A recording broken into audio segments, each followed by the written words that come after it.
Back, several bills before the Nebraska legislature are creating debate in the state's business community. One is LB 574, which would limit medical options to transgender youth. The bill has already passed 2 readings. However, some Omaha business leaders are saying that the bill could have long-term ramifications on the state's workforce. Producer Roger Hamer spoke with 2 of them. Workforce and talent competition being greater than it's ever been. Business leaders tell us attracting and retaining a competent workforce has been a problem in Nebraska for several years. Now, some Omaha business leaders are taking issue with a bill they say would create a barrier to finding the next generation of workers. Tim Burke is interim president and CEO of the Greater Omaha Chamber of Commerce. The chamber released a statement telling lawmakers to consider pumping the brakes on bills that could seriously hurt Nebraska's future. To our young people, to folks who are thinking about coming to Nebraska, it wasn't about medical issues at all. It was about inclusion and welcoming of people to bring their authentic selves and to not have necessarily government intertwined between families' decisions on what they do. Whether you're a Democrat, whether you're Republican, right, left, whether you're gay or straight, whether you're black or white, it doesn't matter. We ought to be welcoming.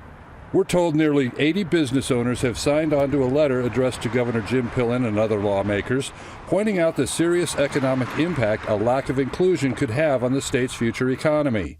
Alan Fredrickson is president and CEO of Signature Performance Incorporated. I believe legislation like this presents a barrier to make it harder. It's already difficult enough. This workforce issue extends well beyond Nebraska. It's a national issue.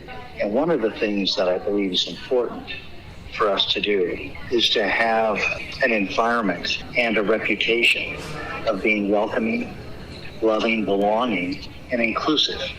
Fredrickson and Burke both say legislators need to take a long look at how limiting the options of workers could have unintended consequences. We would ask all leaders, whether it's community leaders, business leaders, public and political leaders, to think about their activities and how it can harm recruitment, retention, and the overall kind of culture within the state of Nebraska. On your side, Roger Hamer, WOWT 6 News. Tim Burke tells us he's already heard from 2 out-of-state business owners who say they will not do business in Nebraska if LB 574 becomes law.